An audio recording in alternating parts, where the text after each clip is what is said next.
Welcome to the Encore Audio Archives YouTube channel. I'm Taper Dave, and this is my channel. I've uploaded hundreds of talks here that I've recorded at meetings in West LA, and I've also recorded conventions starting in 2013. I've got a bunch of those up. And Walt and Mary Murray, the original owners of Encore Audio Archives, started the company in the 80s, and Walt recorded Joe and Charlie's and a bunch of stuff down in Vista, California. My sobriety date is June 20th of 1994.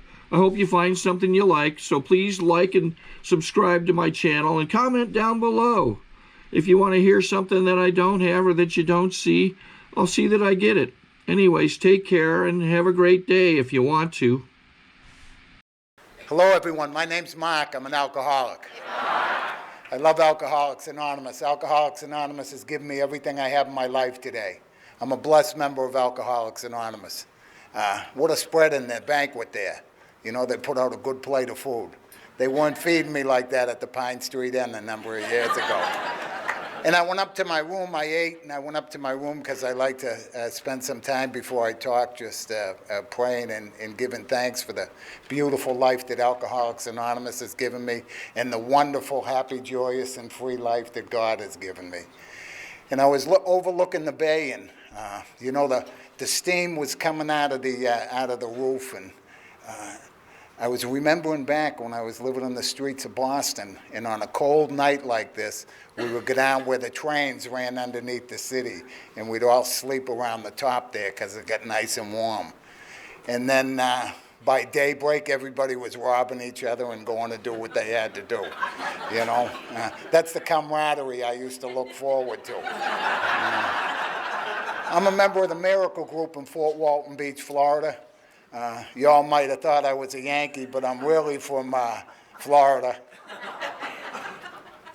I'm a Yankee. I grew up in Quincy, Massachusetts. I try to fool people with that, but the accent just gives me away every time, I guess. But anyhow, I'm a member of the Miracle Group in Fort Walton Beach. My sobriety date's April 10th, 1988. And my home group is a group that believes in the book Alcoholics Anonymous. We meet on Tuesday nights at 8 p.m. We meet in a school cafeteria. It's a Catholic school, and people start showing up there about 6:30, and we get together and read the book Alcoholics Anonymous. Then we have a meeting from 8 to 9. We have a chairperson and a topic person that brings a topic out of the book Alcoholics Anonymous, and we believe in the solution that Alcoholics Anonymous has to offer. In Bill Wilson's early writings, he said the sole purpose of an AA group is to practice the 12 steps, basically.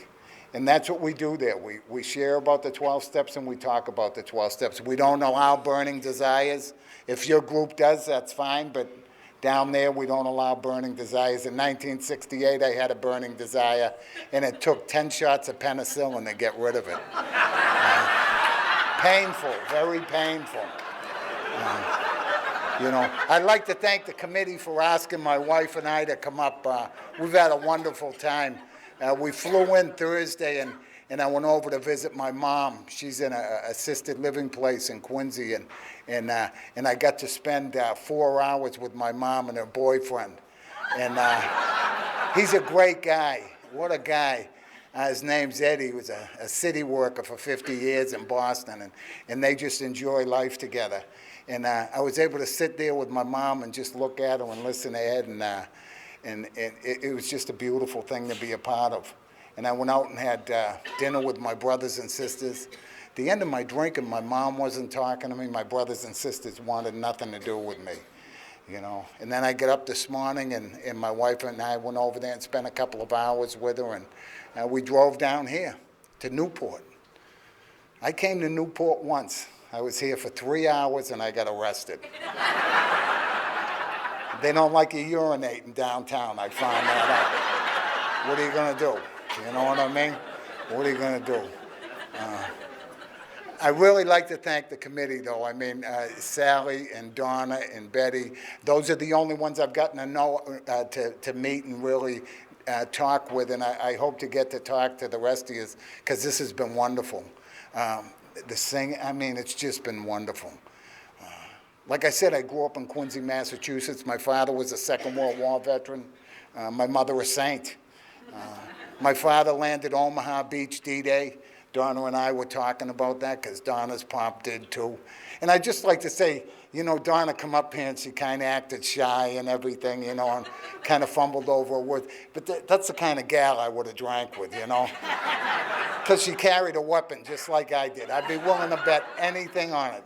And just, God. She said she was nervous when she said, I'm going to be real nervous up there. And I said, just keep your clothes on, you'll be all right. She did a good job, you know. The speakers, my buddy Lee, I met Lee about 3 years ago over in Tulsa. We spoke together and we became friends, and you know, we talk on the phone regular, and Lee's a guy I know I can tell anything about me, and I believe he knows he can tell me anything about him. And you know, friendships you make in AA are just unbelievable. My buddy Barry and Janice and Brian are here, some people from Massachusetts that I know, and you know, Lee's speaking tomorrow night. My wife is speaking tomorrow morning, and she's my best friend. I met her in Alcoholics Anonymous, and we became friends, and that friendship caught fire, and eventually we got married. I never got married before I got to Alcoholics Anonymous. Just didn't find a need for it, you know. You do 13 years in prison, you really don't want to be married to anyone. You know what I mean? Kind of creates a problem for everybody involved.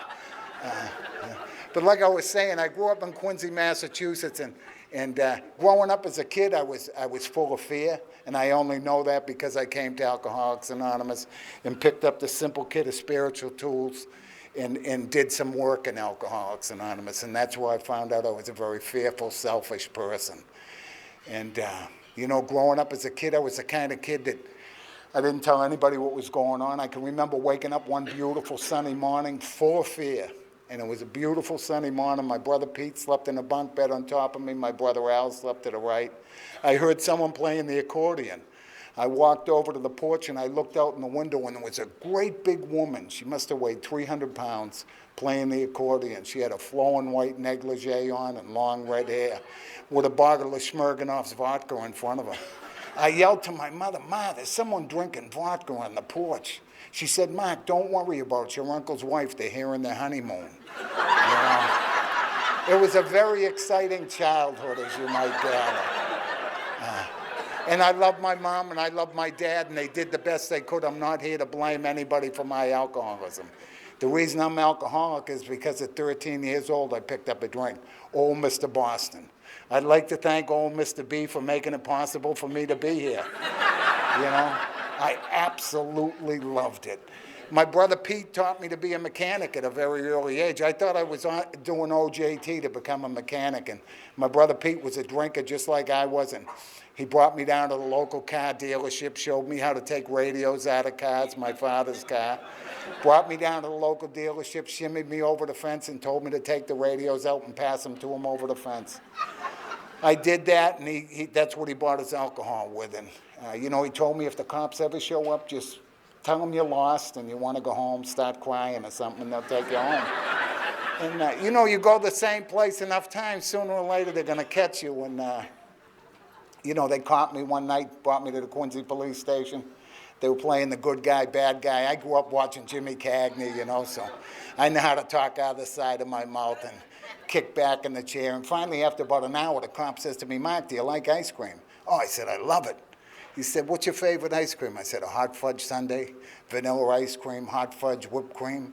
He says, tell me who put you up to this and I'll get you one. I said, my brother Pete. You know, I give him up in a hot New York second, you know what I'm saying? Golly, you know. You might have guessed I was alcoholic way back then, you know what I'm saying? You know, I got into junior high school. I was a pretty big kid. I grew up watching the Cleveland Browns and the Giants on TV. Cleveland Browns had a running back named Jimmy Brown, and I wanted to be a football player someday.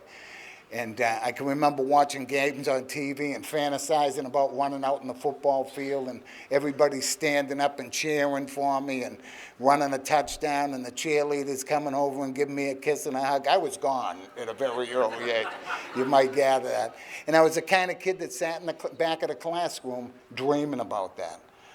Dreaming about what I was going to be and who I was going to be someday. And what happened was I get into junior high school, and I was a pretty big kid, so I was pretty fast too, so I started playing football, and I was good at it. I was good at it. I practiced year-round. I was the crazy kid out there in the middle of July with the football helmet on and the pads, running around the football field sweating because the football season was coming up in a couple of months. All that changed when I was 14 years old. Me, Paul, and Marty went to Kavanaugh Field with that pint of old Mr. Boston Blackberry brandy. It was the middle of the winter. Paul took a swig, spit it out. Marty drank a little bit of it. It hit my lips. I guzzled it down. I can remember hitting my gut in the explosion. I had a great time that night. It was Saturday night. There was a junior high school dance. I went to the dance, got into a fight, pissed my pants, and couldn't wait to do it again. I had a blackout that night.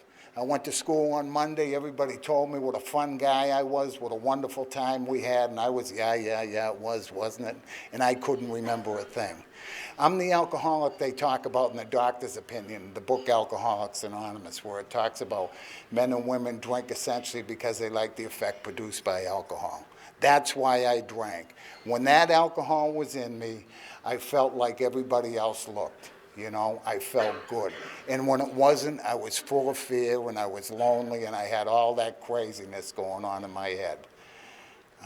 You know, I get into high school and I was a C student. I was never a real good student, and I drank mostly on the weekends, Saturday night and Sunday.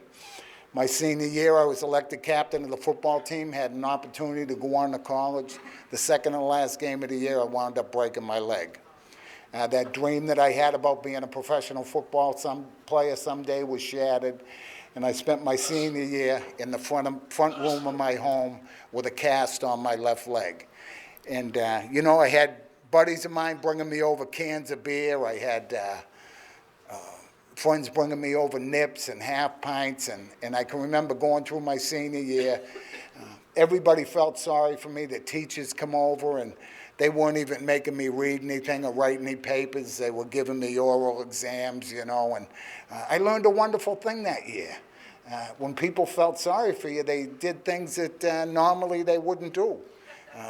I made the honor roll that year. I was a C student. I made the honor roll, you know. And, you know, by the end of the year, I was going out to Squaw Walk on my crutches. We were drinking there Friday and Saturday night. I was drinking during the week. And I was out there one Friday night, and a fight broke out. I got right in the middle of it. I wound up fracturing a kid's skull with my crutch. I'm a violent drunk. I don't know what that's all about. I'm not the kind of drunk that wants to get drunk and come up and kiss you. I want to bite your nose off. And, you know, I don't know what that's all about, but I don't need to know today. And, you know, what happened for me was I wound up fracturing that kid's skull. And a couple of months later, I was in front of the judge, the Quincy District Courtroom, and he told me I could either volunteer to go in the service or I could go to jail. The Vietnam War was going on. The Army recruiter was in the courtroom, so I opted for the Army. I enlisted for 3 years in the Army, and they had a delayed entry program. I wasn't scheduled to go in for a couple of months. About 4 or 5 weeks later, I was in Quincy drinking with a bunch of my friends that were in high school, and I talked 6 of my buddies into enlisting on the buddy plan. Some of those guys still got resentments, but that's okay today, you know. And we all headed down to Fort Dix, New Jersey. And I found out when I was doing that physical stuff, and that's one of the reasons I love football so much, when I was doing that physical stuff, or when I had alcohol in me, that fear wasn't right there in my face. And I was able to operate. And I get down to Fort Dix, New Jersey, and did pretty good in basic training. If I could have stayed in basic training, I probably would have stayed in the military for 20 years. But they allowed me to go to Fort Belvoir, Virginia, which was right outside of Washington, D.C. Mid-'60s, great place to be. We were in Georgetown at night drinking, and back at Fort Belvoir I was training to become a radio operator. And You know, I had heroes in them days. My hero at that time was a guy that had 14 years in the service. He was a PFC. And what he did was he taught me about the morning drink. He taught me that 4 fingers of Jack Daniels will cure any hangover that you have. And I ran with that for a lot of years. Went over to Heidelberg, Germany, was going to stay in Germany for 2.5 years. Patton Barracks, beautiful place right outside of Heidelberg. New Year's Eve came along, I was in downtown Heidelberg, a fight broke out and I got right in the middle of it. Someone yelled MPs, I ran out the back way with my buddy from San Antonio. We jumped in a Jeep that was sitting right in front of the place and headed back to the barracks. They waved us right through the gate because it had a siren and a light on top of it. And you know, I flew right through the gate and I saw the football field on the corner of my eye, and I must have been feeling a little nostalgic because I circled the field twice and crashed into the goalpost. The company commander called me in the next morning. He said, Mark, we have a problem. I said, what is it, sir? He said, last night you stole the Jeep and crashed into the goalpost. I said, it wasn't me. He said, a lot of people saw you. I said, it wasn't me. He said, you're all cut up. I said, it wasn't me. He gave me an out. He told me I could volunteer to go to Vietnam and be court-martialed. I was still thinking about making 20 years in the service here, so I volunteered for Vietnam, me and my buddy from San Antonio. Came back to the States for 2 weeks. Actually, we came back for a month. I spent 2 weeks in Quincy and 2 weeks down in San Antonio. I had a childhood sweetheart I was engaged to, and the 2 weeks I was up in Quincy, I don't think I saw her. What I did was I drank with the guys. Went down to San Antonio, always wanted to see the Alamo, never made it. Spent 2 weeks drinking down there in some great bars. They got bars down there that was sawdust and sand on the floor, you know. They were great for fighting. You know, you didn't get scraped up in the cement or anything like that. It was just a wonderful time in my life. And I went from there out to Travis Air Force Base. That's where we were shipping Vietnam from. And they put us in a great big hangar with rows and rows of double bunks. And I mean, the place was huge. There were, it must have been 1,000 guys in there. There were a lot of guys. So storm in the Pacific, they told us we could go to the EM Club, have a few beers. You know the rest of the story. I went to the EM Club, got drunk. They brought me back sometime that night. I jumped up on my bunk. I forgot to roll the mattress down. And during the middle of the night, the guy underneath me is kicking me in the butt. I jumped down off the bunk. I said, what's your problem, man? He said, you pissed all over me. I said, it wasn't me. He said, man, I'm soaked. You're soaked. It had to be you. I don't know. About 5 days later, I landed in Cam Bay in Southeast Asia, and for the next 20 years of my life, I'd tell you the reason I was alcoholic was because of my Vietnam experience. But you know and I know I was alcoholic before I went there. I was a radio operator with the 1st Cav in the Central Highlands of Vietnam. It was a nasty, violent year. I grew up Catholic, made all the things that a Catholic boy does as a young kid, my confirmation, communion, all those things. And you know, I get up into An Khe, and I was in the Central Highlands, and some things happened. And one of the things that happened was I was there for about 3 months, and we had been in a rice paddy for 3 days. And the second night, I laid up all night with a guy holding his guts in. He had been belly shot, and he asked me to do some things for him, and asked me to see his wife if I made it back, and his kid, and tell him that he loved him. And I told him I would do that. And a couple of days later, I had to call in artillery on the area that we were in, and a bunch of people died. And when they flew us back in a few days later, I found out there was an orphanage in that area, and 50 children were in the body count. And I died in that valley that day.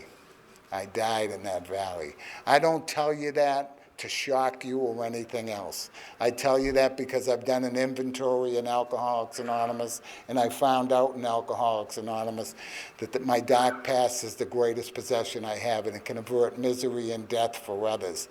And I've been able to share this in different places and had men come and talk to me and share their experience with me, and it's made a difference for them, and it's made a difference for me. That's the only reason I share that, because I didn't tell anybody that for a number of years. It came after a lot of work in Alcoholics Anonymous and a lot of work with other people outside of Alcoholics Anonymous before I was able to talk about that. I left Southeast Asia, and I was there in 1967, 1968. I left in July of 1968. I landed in Washington State and flew to Fort Lauderdale to visit my father.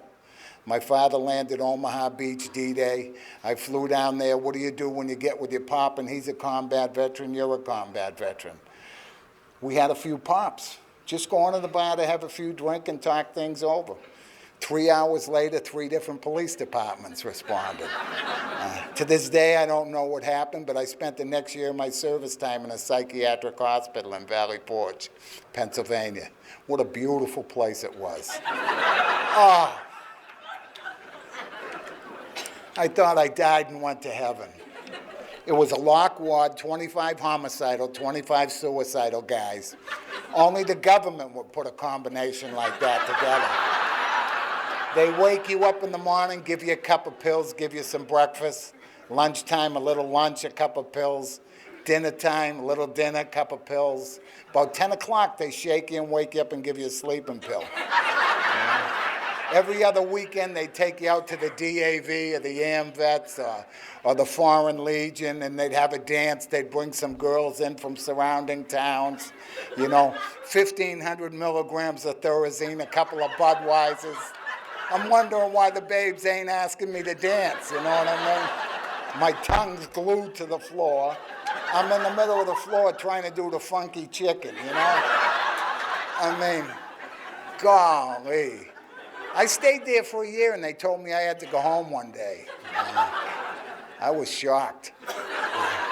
They gave me a bunch of cash. I never even went back to Massachusetts. I went to California. 9 months later, I was in the Los Angeles County Jail. I was living with a girl at the time. My requirements for a relationship back then were you had a job, you had a car, you had a checking account, and an apartment, because I had none of the above.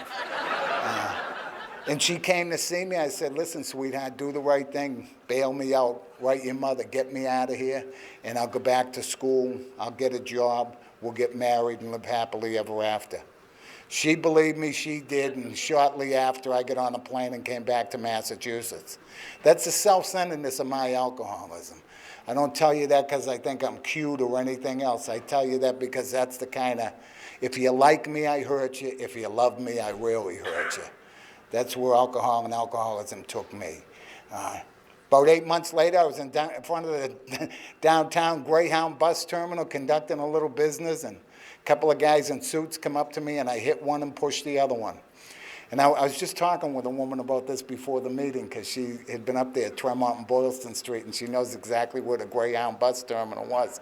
But I was flying down Tremont Street. I mean, I was moving. I was still in good shape.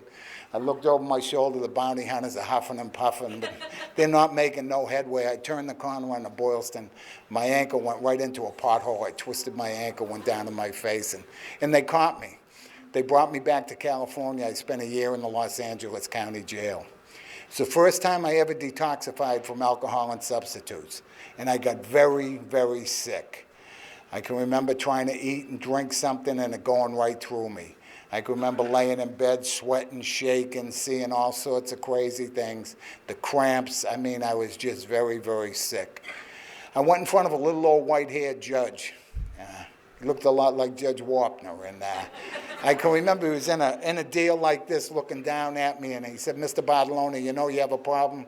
And I said, I do, Your Honor. He said, can you tell me what it is? And I looked up at him with all seriousness, and I said, yes, Your Honor, I got caught. And he just shook his head, Today I know he was talking about alcohol and substitutes, but at the time I didn't have a clue. My mom was back here in Quincy. My mother and father had been divorced by this time. My mom was on welfare, and she was sending me $5 a week so I could get stamps and write to people in a candy bar every now and then. I spent that year in the Los Angeles County Jail, and I was going to come out of there, and I was going to go home and see my mother and thank her for everything she did for me. I was going to get, I wanted to go home, and I wanted to thank her. And I got on that plane in LAX, and I can remember the fear gripping me. And it was just like, oh, man, take a drink and you'll be all right. You'll be able to go home and see your mom and you'll be okay. And I got on the plane and flew all the way back to Logan. I got off the plane. It was killing me, you know. And I saw the sign bar. I said, let me go in and have one just to take the edge off. Let me just get one drink in me and I'll be okay.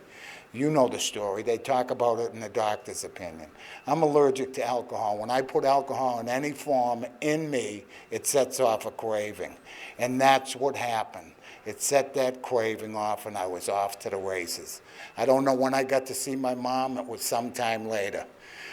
The rest of my story has been told to me by a lot of different people. I'm a chronic alcoholic. I'm a hopeless alcoholic. I'm an alcoholic of the hopeless variety. And what I did was I drank with a vengeance. I drank it, you name it, and I drank it. That's how I was. I was traveling around the country doing odd jobs with 3 other Vietnam veterans, and in 1976 I got arrested for that. And I was put in the Dedham House of Correction. They had a high bail on me, and I had a public defender. And I was thinking about representing myself. I had watched a lot of Perry Mason when I was out in California. And I represented myself twice for a couple of drunkenness charges, and I won both cases. So I had 5 armed robberies on me this time, and I can remember looking at the lawyer and the lawyer saying to me, Mark, you're going to go away for a while. You're going to jail. And I said, well, just go in and present my medals and tell the judge, ask the judge to send me to a VA hospital. He looked at me and he started laughing. He said, kid, you used that up a long time ago. They ain't going for that. You're going to jail. Well, my brother Pete, my older brother Pete, he paved the way for me. You know, the one that helped me become an auto mechanic. He was trying to help me out. He had been in prison for about 10 years by this time, and we were communicating back and forth. He was in Walpole at the time, and we were communicating back and forth, and he told me to hold out for the best sentence offer I could get because I wasn't going to beat it. I was going to jail, and they would have had to try me 5 different times, so it would have been expensive. And the day before they were going to pick a jury, they came in, they offered me 10 years, and I jumped on it. I can remember leaving the Dedham House of Correction. I'd be in my cell at night. I'd have tears running down my face, thinking about when I was a kid, all the potential I had, all the good things I could have done with my life, and I wasn't able to do them. And I can remember them opening the gates in the morning, jumping down off the bunk, putting that look on my face and walking out and talking trash with everybody else. I used to think all the tough guys were in jail, but I found out the tough guys were the guys out there taking care of their families, earning a living, and you know, bringing their check home. And what happened was I went to Walpole. I was in the new man section. My brother Pete sent me down a pint of homebrew, some Reds, and some weed, and I was home. You know, I spent 3.5 years there. I came out of there with an associate's degree, and from there I went to the Norfolk and was able to get my master's, and you know, my life was going nowhere is what I'm trying to tell you. I'm an alcoholic of the hopeless variety. I got released from prison. Within 6 months I was back again. Why? Not because I'm Jimmy Cagney, because I'm alcoholic. I got released and I picked up a drink and I went right back again. I spent a year in the next time on a parole violation. I got released, I picked up a drink, and I went back again. I spent another year in, I got released, I picked up a drink, and I went back again. In between my second and third release, I met a couple of guys that worked out of the north end of Boston and went to work for them. They were good guys. My boss's name was Joey the Nose, and his partner's name was Freddie Fingers, and there were a couple of good guys. They really were. They were the kind of guys that paid you in cash, and you didn't have to worry about cash in a check or anything else. And I had worked for them for a short period of time, and you know, one day they called me in and said, Mark, you're drinking too much. And I said, well, I'll cut back. They said, no, Mark, you're going to have to stop. You're drinking way too much. You're making a mess of things when we send you out to do something. I said, well, I won't drink as much. They said, no, Mark, you don't get it. You're either going to stop drinking or you're not going to work for us anymore. And he said, if we send you out on another job and you mess it up the way you've messed up some of these last ones, they're going to find you in the trunk of a car. So I opted for the severance package and moved on. Needless to say, I went right back to prison shortly thereafter. I got released from Southeast Correctional Institute in 1986. Went home to see my mom and stayed there for a little while, and what happened was, again, I was right back into it. My brother Pete had been released from prison about a year earlier, and he came down to see me one night with a guy named Kenny, and they came down to make a 12-step call on me. My brother Pete told me how his life had changed and the way his life was going today. And he did a 12-step call right out of the book Alcoholics Anonymous, you know. And I saw something different about my brother Pete. He was inwardly different. He wasn't shaken. His eyes weren't crazy looking. He looked calm and peaceful. And he told me about his life and what he had been doing. And he lived up in Northampton, Massachusetts at the time, and I was in Quincy. And he offered me a place to go. And I said, I don't think so, Pete, but do you have $50 I could borrow? And he gave me the $50, and with tears running down his face, he left. And I went out to spend the last year of my drinking on the streets of Boston, living out of the Pine Street Inn, living out of Blackstone Park during the day. We'd go out and stem enough money to get a couple of quarts of wine and go to Blackstone Park and drink the wine, be all friendly when we started drinking, and be fighting with each other by the end of the day. What happened was in 1986, I went into the Pine Street Inn one night, and I know today it was the summertime, but at the time I thought it was a winter because I can remember the cold, icy chills going through my body. And I can remember standing in line that night, being fallen down drunk, but my mind was clicking. My mind was full of fear. I was just, alcohol had stopped working for me. It stopped doing the things that it used to do. And I went in that night and I backed myself into a corner because I knew someone was going to try to kill me that night. And I can remember staying up all night long watching everybody, trying to figure out who was going to try to kill me. The next morning I got up and I went over to the vet center on Tremont Street, and there was a woman there that had been talking to me about going to a program. I'm up at the Northampton VA hospital. And, you know, I went over that day and she talked to me about the program, and she didn't mention alcohol or detox like she had before. And I wound up going up to the Northampton VA hospital. I'd like to tell you I got sober and came to Alcoholics Anonymous and lived happily ever after, but that's not my experience. My experience is I went into the Northampton VA hospital and started coming to Alcoholics Anonymous. They put me on a lock your behavior modification unit, and the only place they would allow me to go to was Alcoholics Anonymous. My brother Pete would come up and pick me up at 7 o'clock, take me to a meeting of Alcoholics Anonymous. I would sit through the meeting, usually nod off halfway through the meeting, then go back to the VA hospital. My favorite time at the VA hospital was medication time. That was my favorite time. I came to Alcoholics Anonymous for a year and a half. The VA tried to get me sober. They used the wrong combination, though. They tried Xanax, they tried Valium, they tried Halcyon, they tried Mellaril, they tried Cinequan, they tried Thorazine. They tried everything to sober me up. I came to meetings for a year and a half taking these pills and all the pills that I would take. And what happened for me was, ba-boom, ba-boom, ba-boom. I would go to meetings, I would listen to people, but I knew I wouldn't be able to do it. I knew I would not be able to do it. What happened for me was I went up to High Watch Farm shortly before I got sober. High Watch Farm is the farm mentioned in the book Alcoholics Anonymous. It's up in Kent, Connecticut. I'm sure there's some people that may have been up there. But I wound up going up there, and I had been at the VA hospital for that whole year, in and out, and what happened was I went up to High Watch Farm and headed up to High Watch with my big book, a bottle of Percodan, and a bottle of Valium. And, I sat in the meetings, I shared in the meetings, I listened to people. I must have been sharing pretty good too, because they asked me to chair the Saturday night meeting.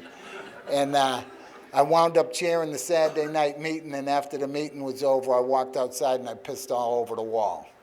Again, I'm pissing and I'm getting in trouble. Tom called me in on Sunday. He said, Mark, we have a problem. I said, what is it, Tom? He said, you left the meeting last night, you pissed all over the wall. I said, it wasn't me. He said, we did a room search, Mark. We found 2 bottles of pills. I said, they're not mine. He said, Mark, your name's on the bottle. I said it was the Quincy police. They've been out to get me for years, man. They planted them. Now I'm going to tell you the miracle of Alcoholics Anonymous and why I'm standing here tonight. That was on a Sunday. The next night, Monday evening, I went to the Monday night East Hampton meeting. It was a speaker meeting. Gene from the Ludlow group was speaking that night. I have 60% hearing loss in one ear, 40% in the other, and I was sitting in the back of the room. My brother Pete was beside me, DeHolty was on the other side of me, and I heard the message that night. Gene talked about a power greater than herself. She talked about a higher power. I identified with everything Gene said. Gene talked about fear. She talked about loneliness. She talked about desperation. She talked about taking substitutes when she came to Alcoholics Anonymous. And she said when she gets sick and tired of that, she get on her knees and ask the power greater than herself for help. I had probably heard that message 100 times during the year I came to AA, but I heard it that night. I believe, this is what I believe God spoke to me through Gene. On the outside, Gene and I had nothing in common. Gene was a housewife, had a beautiful house in Ludlow, Massachusetts. She had a family, she had children. She was involved in the community. She drank champagne. Nothing in common. That's why I know to the core of my being that this is an inside job. It doesn't matter whether you've been stabbed, shot, had broken bones, or anything else. This is an inside job. I listened to Gene share that night. I went back to the VA hospital. I got on my knees in the back of a little ward and said, please help me. Please help me. Very simple prayer. Please help me. I have not found it necessary to pick up a drink or a substitute since April 10th, 1988, because I said, please help me. The gift that I was given is the gift of desperation. I was desperate as a dying man. I went to the Wednesday night step meeting. I said, Donnie, I need help, man. I'm dying. He looked at me and said, I know you are, Mark. You're dying. You are dying. I said, will you sponsor me, Donnie? I really need your help, man. And he said, what I'll do for you, Mark, is what was done for me. We'll get together on a regular basis, open the book Alcoholics Anonymous, and I'll show you a way to find the power to stay sober. I said, Donnie, okay. He said, though, Mark, I want you to do a few things. And I said, okay, Donnie, I'll do whatever you want me to do. He said, I want you to go to a meeting every day. He said, I want you to sit down front. He said, I want you to thank the chairperson of the speaker after the meeting. He said, I want you to get on your knees in the morning and ask the power greater than yourself for help. And I want you to thank that power at night. I want you to call me every night at 5 o'clock. I said, I'll do it, Donnie, I'll do it. He said, Mark, most importantly, in your case, I'm very specific, most importantly, in your case, I want you to keep your mouth shut in meetings. I said, okay, Donnie. He said, I've heard you spreading your disease in Alcoholics Anonymous, and I don't want you doing that anymore. And I did. One day at a time, I kept my mouth shut. Donnie opened the book Alcoholics Anonymous, and we started reading from the book. I was blessed to have a sponsor that believed in the steps Alcoholics Anonymous and believed in the book. You know, I was in a VA hospital. I was on a psychiatric ward. First 4.5 years in Alcoholics Anonymous, I was in and out of that VA hospital. I had a lot of damage that had to be, and what happened was I was led into the book Alcoholics Anonymous and started taking the steps. I can remember being up on the ward and I was all crazy in my head. I didn't know what to do. And I called Donnie and he'd say, walk down to the alcohol ward and reach out and ask someone if you can help them. So what I started doing was I started going down there. I started running down the hill and getting the guys cigarettes and candy bars. And they give me a couple of bucks to go down and get them cigarettes and candy bars. And I went back up and I give them their change back. And I'd give them their cigarettes and their candy bars. And that was a big deal for a guy like me. It was a big deal for a guy like me to give someone their change back. It really, really was. And what happened was I was led into the book Alcoholics Anonymous. I stayed sober one day at a time. The days turned into weeks, the weeks turned into months, and the months turned into years. And what happened for me was I found a way of living here that's absolutely miraculous and wonderful. I was rocketed into the fourth dimension. I was rocketed into the spirit world. And what a blessing that is for a drunk like me. What a blessing it is to be able to stick out my hand and say, hello. you know, just to stick out my hand. I started going into institutions very early on. I was allowed to go into the Hampshire House of Correction when I was 3 months sober. That's where I met DeHulte. She was doing a commitment up at the Hampshire House of Correction. And, you know, I started going up there, and I started just sitting there, and I started listening to the guys share. And after the meeting, I'd bump into somebody I had done time with. And they'd come up to me and then say, "What are you doing here?" And I'd say, "I'm here with AA." "Oh, what's AA like?" I said, "It's great, man. I'm going to get to go home tonight and eat some ice cream and go to bed." You know, that's all I knew in the beginning, you know. I'm going back to the VA hospital, and I ain't had a drink today. And guys started talking to me and asking me questions, you know. I started going over and doing the meeting over in the detox ward. Guys asked me questions, you know, talk to me. I found out that lack of power, that was my dilemma. And I found out where to find the power. I found the power in the book Alcoholics Anonymous and in the rooms of Alcoholics Anonymous and in you. What a deal for a drunk like me. You know, there was this great big guy, Kenny. He was up at the alcohol ward up at the Northampton VA hospital. 6'8", I mean, 350 pounds. He was a longshoreman. And he would just lumber up and down the hall. And he'd sweat, and I mean, he was just soaked from head to toe. And one day I'm talking to him, he's in the hallway, and I said, "How you doing, Ken?" He said, "Oh, I'm feeling a little better today, but I don't know if I'm gonna make it." He said, "Mark, you know what?" And I said, "What, Kenny?" He said, "You know what's killing me most of all?" And I said, "What, Kenny?" He said, "My feet." And I looked down at his feet, and he had about a size 14 foot, and he had about a size 10 sneaker. And I said, "Kenny, get some bigger sneakers, man." He got a pair of bigger sneakers. You would have thought I was the second coming of Bill Wilson. You know, his feet were better the next day. You know, golly. You know, and Donnie got me involved in service work very early on. I joined the Haydenville Sunday Night Life group. I was fearful of people. I didn't know that when I got here. I just thought I hated them. I didn't think I was fearful of them. I thought I hated people. And, you know, I'd stand in the door and I would greet people, and people would come in. They'd say, "Hey, Mark, how you doing?" I'd say, "Good, what's it to you?" You know, and they just, you know, and then they gave me the key and allowed me to make coffee, you know. And what a blessing. In a church, they allow me to come in and make coffee, you know. Even though, I mean, God almighty, what a blessing for a drunk like me to be able to do something like that. Very early on, I was led into the steps. I can remember writing out an inventory. I tell you what happened. I did a third step. I was about 5 months sober. That year and a half I had come to Alcoholics Anonymous, in the first 5 months of my sobriety, I had pneumonia 3 times in that period of time. And I was sick, and HIV was a big thing, and you know, that was part of the symptoms of getting the pneumonia and everything. And so I had talked to my sponsor and some other people, and they said, "Well, why don't you go up to get tested?" And I went up to the UMass Medical Center and got tested, and I went back the following week, and you know, the nurse saw me, and she said, "Mark," she said, "go in my office and sit down. We have a problem." And you know, my heart fell right to my gut. My head started working. All I could see was AA funeral. AA guy dies. The biggest funeral in history, you know. The lines were around the corner, the grandiosity in my head. And then she comes in, and I'm sweating bullets, and she looks at me, "Oh, don't worry about it, Mark. The machine broke. You got to come back next week." And, you know, I went to Donnie that night and told him what happened, and he ushered me into the back room. We got on our knees, and I said a third step prayer with him, and he opened the book, and guess what? That next week I was busy.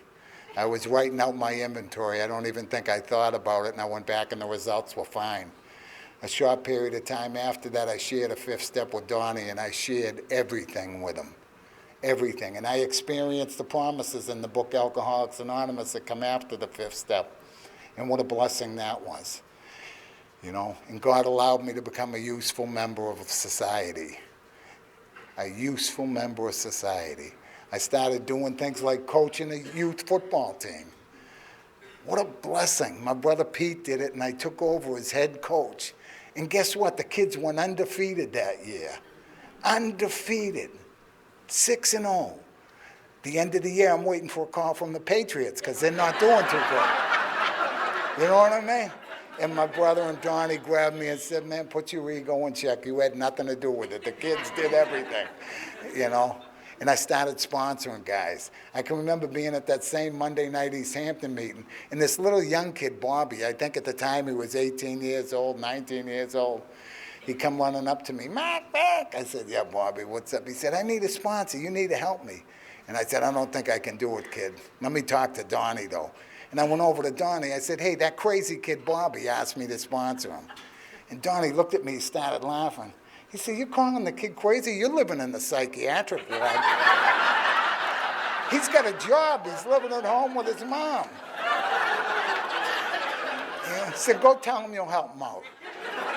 So I went over, and it felt good, man. I looked at him. I said, you got a problem with alcohol, Bobby? He said, yeah. I said, well, call me every night. We're going to read the book Alcoholics Anonymous today. Get on your knees in the morning, thank God at night. And most importantly, Bobby, shut your mouth. I've heard you sharing meetings. So me and Bobby started reading the book Alcoholics Anonymous together. And about a year and a half ago, I got a call from him. He was 14 years, he celebrated 14 years of sobriety. He was over in Florida somewhere. And, you know, it had nothing to do with me. It's got to do with the message Alcoholics Anonymous has to offer out of the book Alcoholics Anonymous. I'm a firm believer, as long as I'm doing what I'm supposed to be doing in Alcoholics Anonymous, my life is going to be absolutely wonderful. Last week, I got sober. When I got sober, I was living in the VA hospital, and I was at a halfway house, sitting on the stairs one day, and I looked across the street, and there was this little dog, white-haired dog, and just all matted, and the guy that owned her at the time was drunk on the porch, and kicked the dog down the stairs, and you know, I just looked. I identify with that dog. You know, that dog was living just like I was living in the end of my drinking. So I went over and stole her. You know, and you know, I brought the dog home, and you know, the dog was afraid of people, and that dog taught me more about love than most people in Alcoholics Anonymous. And you know, last week I had to put that dog to sleep. She was 17 and a half years old, and we did everything together. We did everything together, and she slept with me at night, and just, you know, I mean, this dog was just absolutely beautiful, and you know, it's just, God, before I got to Alcoholics Anonymous, I hated people, you know, hated people, and I love people today. Before I got to Alcoholics Anonymous, I hated everything, and I love things today. My wife is the biggest love of my life. I met her in Alcoholics Anonymous, and you know, I was in the VA hospital, and she was a member of the Haydenville Sunday Night Life group, and we met, and I used to see her all the time, and she'd be bruised up. You know, and I'd see her and I'd say, what happened? And I can remember it was a winter night. I asked her what happened to her, and she said she slipped and fell on the ice.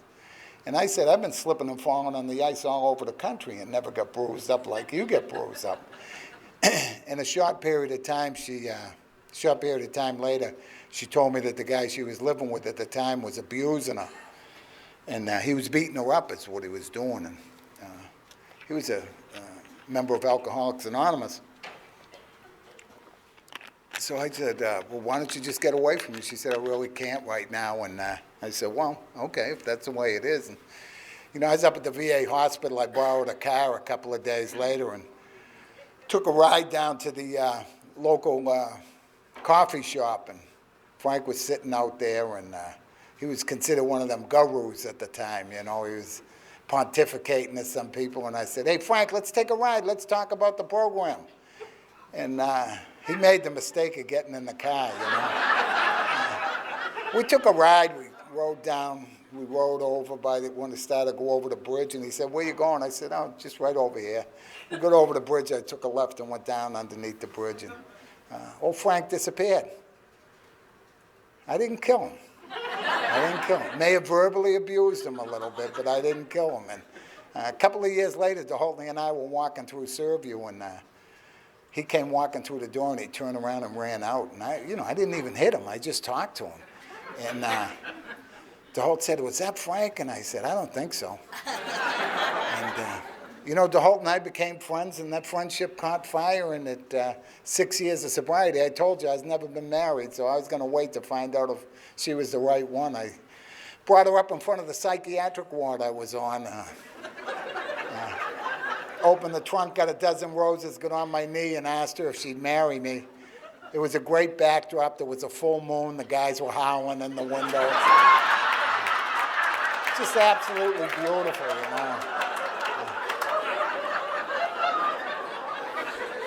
She said she would, and she said, "When do you want to do it?" I said, "Next month."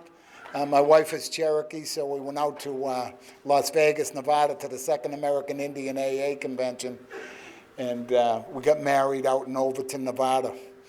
We got up that morning, took a ride up to Lake Mead, went swimming, drove into Overton. I went to the police station, asked the police chief, there was only one person in the office, little old town. I said, "Anybody in town can marry us?" He said, "Geez, I don't know, you might ask the florist." So I said, "You got a florist here?" So I drove across the street. The florist was there. She had about 3 roses in the place. I got them all, and I said, "Anybody in town marry me?" And she said, "Oh, my bishop would love to." Now, I'm brought up Catholic, a bishop in a little town like this? What a score, It was a Mormon bishop. And the bishop and his son married us under a little tree, and we went back to the convention that night. An Apache holy man blessed our union. A bunch of sober Indians stood up and honored us. And, the next night they had a powwow after the Saturday night speaker meeting, and all the Indians were out there in their regalia. They had a veterans dance. And they come over and asked me to dance with them, and they had their Indian stuff on. I had my Italian garb on, I had my purple silk suit with my white silk shirt, my gold chains, my patent leather shoes. And I'm out there two-stepping with the Indians, and man, I would have missed all that if I didn't come to Alcoholics Anonymous. It was absolutely wonderful.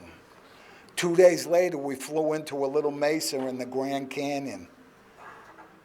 We had an Indian tour guide that drove us around the canyon, my wife and I and a bunch of other people, and he had a bus, and we all piled on the bus, and he's driving around, and we're looking over the side. It's like 2,000 feet to the bottom, and people are like this, and I'm hanging over the side yelling.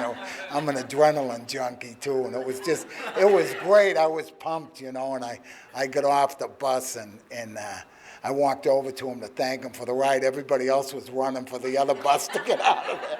I said, "Man, what a great ride." And I looked down at his belt buckle. He had a first cab belt buckle on. And I said, "You were with the cab?" He said, "Yeah." I said, "When were you over there?" He said, 67, 68. I said, "That's when I was there." He said, "Who were you with?" I said, "I was with the 1st of the 7th. He said, "That's who I was with." I said, "What company?" He said, "B Company." We were at the same place at the same time. We didn't know each other because you don't get real close to people, but we were in some of the same battles, and he had some of the same losses that I had. I would have missed all that if I didn't come to Alcoholics Anonymous April 10, 1988. Tremendous healing took place in that mesa, because it was the first time I had cried about my Vietnam experience since I came home. And me and him just cried and embraced each other, and we kept in contact for a while. It was the beginning for me. And then what happened was I came back, and my wife and I, she works the program of Alcoholics Anonymous, and I work the program of Alcoholics Anonymous. We both work the program out of the book Alcoholics Anonymous. She sponsors women, I sponsor men. And man, our lives just took off. We started getting asked to do some things in Alcoholics Anonymous, and we both loved doing it, I was about 4 and a half, 5 years sober, and I was having a lot of problems sleeping. Like I told you, I've been in the VA hospital. They got me off everything. And I might tell you right now, I have not found it necessary to pick up a drink or a substitute since April 10, 1988. I've been free from everything. And started doing a lot of work in my Vietnam experience, and what happened is about 5 years sober, I wanted to commit suicide. I wanted to die. Not because I was working a bad program in Alcoholics Anonymous, because I was working the program of Alcoholics Anonymous out of the big book. I was sponsoring guys, I was going to meetings, I was going into correctional facilities, I was chairperson of Western Mass Corrections Committee. I was doing everything you need to do in Alcoholics Anonymous to stay sober. But see, more was revealed to me. And I found out how truly sick I was at about 5 years of sobriety. And I had to seek some outside help, and I started talking to a man that did a tremendous, tremendous amount of, he's a very, very spiritual man, a very loving man that taught me a bunch of things that I guess my father should have taught me, but he just taught me a lot of wonderful things. And what happened for me was I was able to go out to Angel Fire, New Mexico, my wife and I, which is a DAV memorial out in Angel Fire, and it's a Vietnam Vets Memorial. And Dr. Westfall's son, who started that memorial, his son was killed in Vietnam in one of the same battles I was in, the Tet Offensive in 1968. And I went out there, and it's a beautiful, holy, wonderful place. And I went into the chapel, and I laid some medals on the chapel, and said some prayers, 6 and 7. And I said, God, please take this from me, allow me to be useful. Guess what? Since that day to this, I have not found it necessary to want to kill myself because of my Vietnam experience. I was shown that in God's hands, my dark past is the greatest possession I have. And I started going out and helping people. What a blessing. What a blessing. I went back to the hotel that night, and it was the first night's sleep I've gotten in many, many years. And I slept all night, and I sleep nights now. And what a blessing that is. God is indeed miraculous. God did for me what I was unable to do for myself. My wife and I are both love Alcoholics Anonymous. My wife has a daughter and a son, and they're a huge part of my life. I consider them my daughter and my son. And you know, her daughter was up in Massachusetts and having some problems with the guy that she was living with, and she had a little baby, so I went up to Massachusetts to rescue her. I didn't have to threaten her husband because he left. And I picked up Angel and brought her to the airport and put her on a plane, and I took her belongings in her car, and I drove back to Florida, and Angel and my granddaughter Sophie were here, and we just had a wonderful time. But Sophie didn't like men because her father was very abusive, and you know, the program of Alcoholics Anonymous taught me how to treat people, and I just started treating Sophie that way. And our relationship, we have a great relationship today. They were just here at Christmas. They were here for Christmas, and they were here for about 10 days, and she met a guy that's in the Air Force, and they live up in Shreveport now, and they had our grandson Josh, and Josh is 3 years old, and Josh is just the love of my life. And you know, I would have missed all this if I hadn't made it to Alcoholics Anonymous, if I didn't open my heart to the grace of God April 10th, 1988. Sophie is just I got to read something that Sophie sent me. She sent it to me on an email. Can you imagine this? The kid's 7 years old sending emails. I couldn't write my name till I was 10. You know, she came during the summer, and she wrote me this afterwards. This is May 5th, 2004. Dear Pop-Pop, I am having a great time. I hope you are too. I love you, and I will come again next year, I promise. I will miss you when I leave on Saturday, but I will call you as soon as I get home. I really like spending time with you at the beach. I appreciate that you play with me. I hope I wasn't any trouble for you. Your granddaughter, Sophie. You know, I got that, and it just blew me away. I mean, how does that happen, you know? How does a guy come off the streets of Boston and get mail like that? The grace of God and Alcoholics Anonymous is no other way. No other way. My brother Pete, that brought me to Alcoholics Anonymous, was 6 years sober, and he decided to go back out and pick up a drink. He picked up a drink, and he's in prison for the rest of his life. And it drove home a tremendous lesson to me. Tremendous, tremendous lesson. See, if I pick up a drink, I might not be fortunate enough to just pass off the scene and die. I might die that spiritual death that's even worse and wind up in a place like that. I'm an active member of Alcoholics Anonymous, and the reason being is I love my life today. This is the best life I've ever had, and I absolutely love it. I believe I'm a spiritual being having a human experience, and I was taught that by a member of Alcoholics Anonymous, a member who I dearly love. And he also taught me that this is not an intellectual exercise. It's a spiritual journey. You know, thank God it ain't an intellectual exercise, you know. Oh, my God. You know, my wife and I have a relationship that I never, ever thought was possible. She knows everything about me. I know everything about her. And guess what? We like each other. I love her, but we actually like each other. I never liked anybody. You know, before I got here, golly, man. All I can say is, you know, I mean, I just truly hope I made some sense tonight. It's been the past week has been one of the most emotional weeks I've had in my life. And it's so beautiful to be awake spiritually, to understand that I am blessed. I am blessed to go through the pain that I go through, and I am blessed to have the life that I have.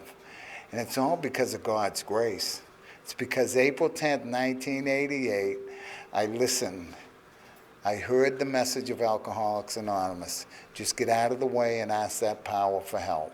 And I did that, and I truly, truly am blessed to be here and blessed for Alcoholics Anonymous. Thank you very much.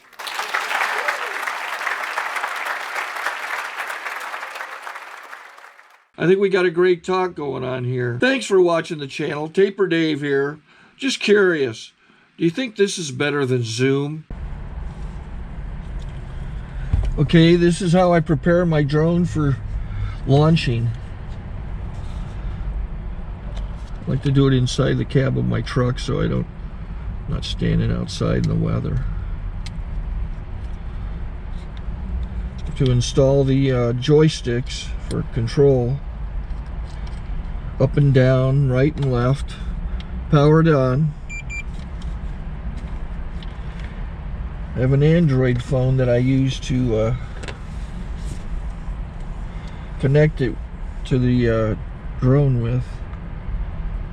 And it's actually controlled through the iPhone, through an app. Oops, wrong way. It's actually controlled through the iPhone, or through this Android phone, through the app. It's actually controlled through the Android phone, through an app, and you connect it through this short connection right here.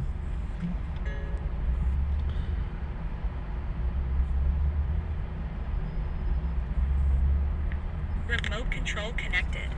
Remote control's connected. So I pull out the drone. I have to extend the legs, long legs extended first, then the short legs. Remove the gimbal protector. Set that aside, then power it on one short burst, then one long burst. I lay it down. So I have to go to calibrate. So the drone's not connected yet. It shows you here as this drone gets disconnected, even though the remote's powered on. So the drone has to establish it's connected. So I go into the app to calibration mode. First I'll calibrate the remote controller. Start calibration. Out, in, out, in, up, down, and then this little wheel is to control the gimbal. So it's calibrated. Go to gimbal calibration, start calibration, and then it calibrates the gimbal. I don't know if that shows up. The gimbal's moving all over the place. Changes, you can see it on the video. And I'm calibrated to take off. It's acquired 7 satellites at the moment. There are 26 satellites up in the sky, which it has to acquire before you can take off. So it's connected. It's got enough satellites. This is white. I can go to press this little arrow button, swipe right to take off, and it would start the motors if I slid this to the right. But I'll wait till I get outside. Don't want to do it inside.